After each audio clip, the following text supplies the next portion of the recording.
Hey, how's it going YouTube? I'm Lionel Tate and welcome back to another most amazing video. Before we get started, let's take a look at this clip.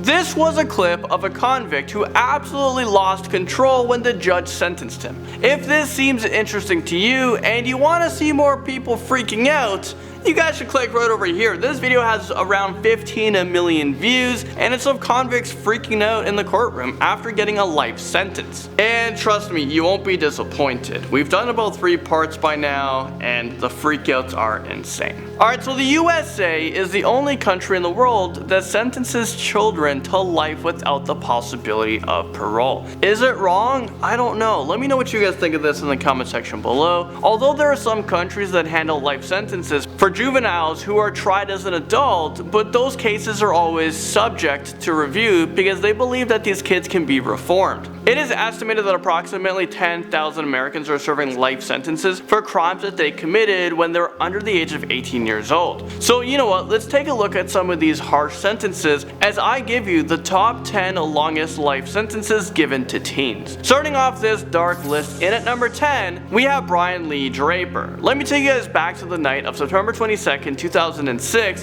where Brian Draper and his accomplice brutally murdered their classmate Cassie Stoddard for no apparent reason. They were hanging out with Cassie and her boyfriend on the night that Brian and his accomplice said that they were going to the theater to see a movie. As it turns out, they never went to the theater. They were hiding in the house waiting for Cassie's boyfriend to leave so that they can kill her. They turned the electricity off and stabbed the poor girl 30 times. During their trial, the two of them confessed to filming the entire plan. So here's a short clip of the two of them driving away from the scene of the crime. I just killed Cassie.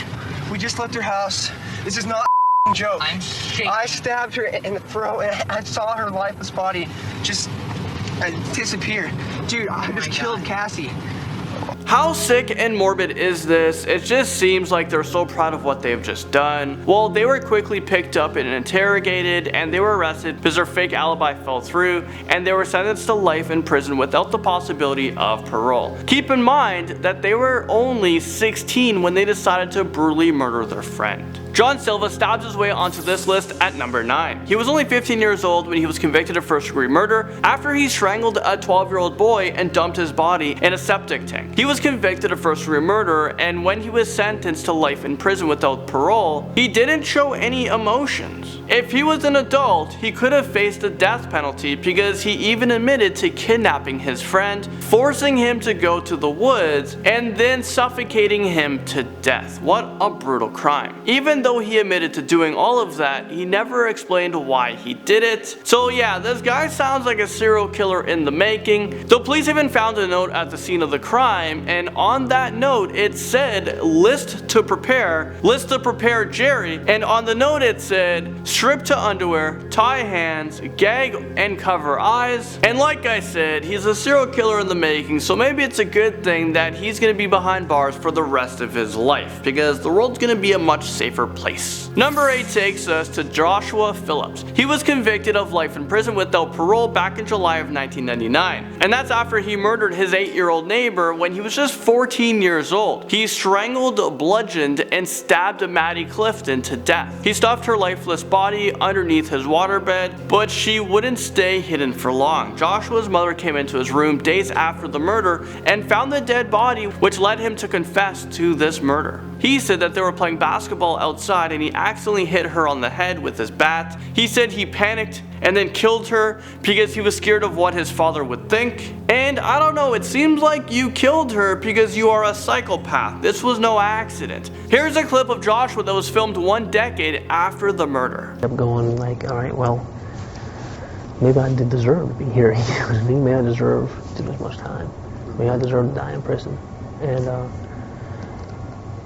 but I always usually come back with the thought that I can't look at it like that, you know, and that doing that is just a cop-out and faking it, you know, you're just saying screw it, and why would I try to learn anything? Why would I try to improve myself? Why would I try to do anything to help anybody if I'm just gonna lay down and just die in here, you know?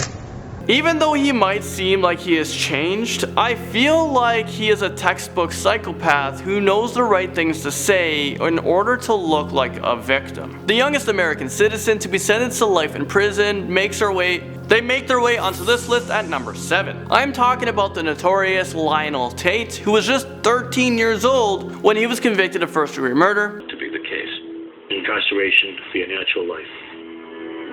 The now 14-year-old Lionel Tate was sentenced to life in prison without the possibility of parole. Back on July 28, 1999, Lionel was left alone with a 6-year-old friend in the basement. The two of them were downstairs playing when all of a sudden Lionel came upstairs 45 minutes later to tell his mother that the little girl wasn't breathing. He said that they were wrestling and he had her in a headlock and then smashed her against the table. An autopsy revealed that he had stomped on her so hard that he actually lacerated her liver, fractured her skull and ribs, and her brain was very swollen. During the trial, the prosecution said that these injuries can be compared to falling from a 3-story building. He was sentenced to life in prison without parole, and the judge said that the acts of Lionel Tate were not the playful acts of a child. The acts of Lionel Tate were cold, callous, and cruel. Moving on to number 6, let's talk about Courvoisier Sims.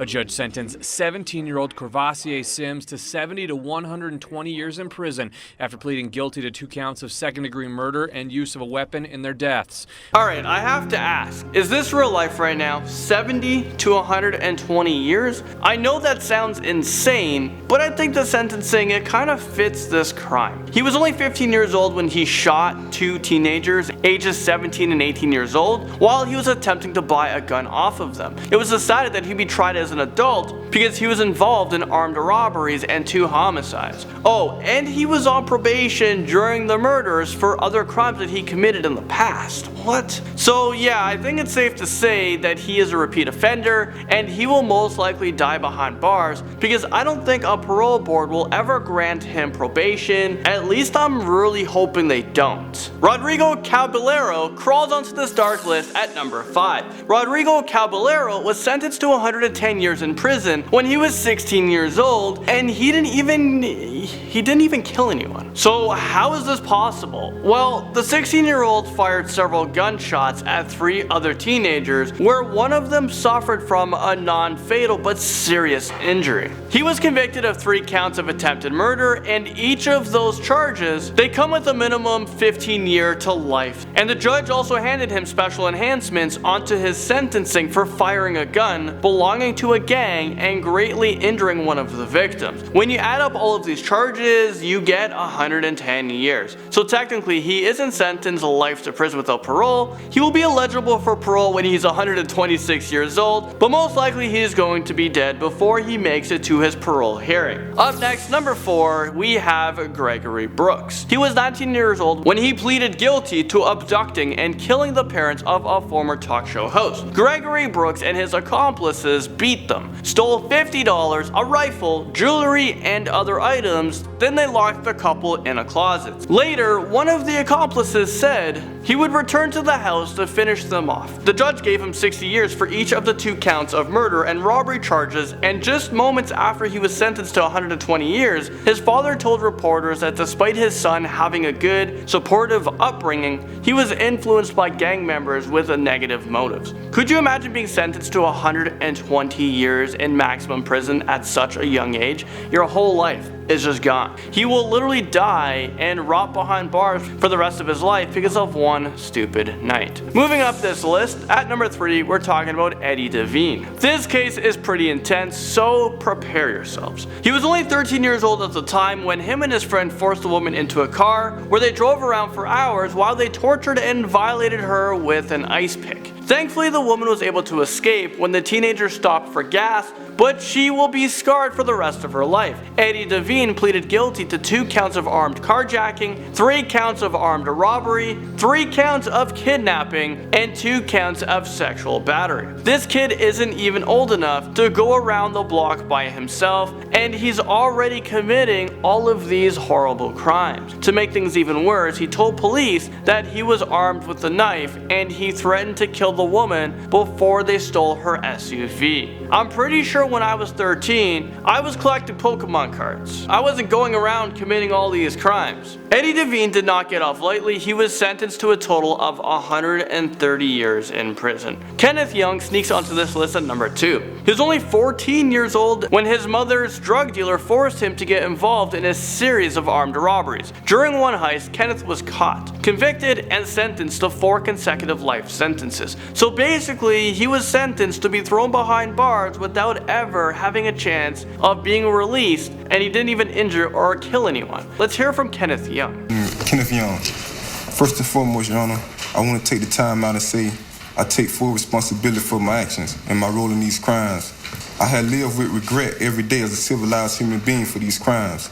I have been incarcerated for 11 years, and I have taken advantage of every opportunity available for me in prison to better myself. He was coerced into committing these crimes, and he was at such a young and impressionable age. I don't think he should have gotten this harsh sentence. Because of this young age and the severity of the sentence, he spent most of his time in solitary confinement until he reached 18 years old, where he was then transferred to an adult prison where he will grow old and die. And now at the top of our list, we've talked about him before. We actually did a whole docu-series of him. If you guys want to check that out, you guys can click right over here. It's called The Prison Life of Trayvon Blount. Well, Trayvon Blount makes it onto our list at number 1 for this video. Trayvon Blount was 15 years old when he robbed a party with 2 older gang members. Trayvon didn't hurt anyone, but he was found guilty of 49 counts, and eventually he was sentenced to 6 life sentences and an additional 118 years in prison. He knew he would be spending a few years in prison. He didn't expect to die in there. This has to be one of the harshest punishments in America for a teenager who didn't even commit homicide.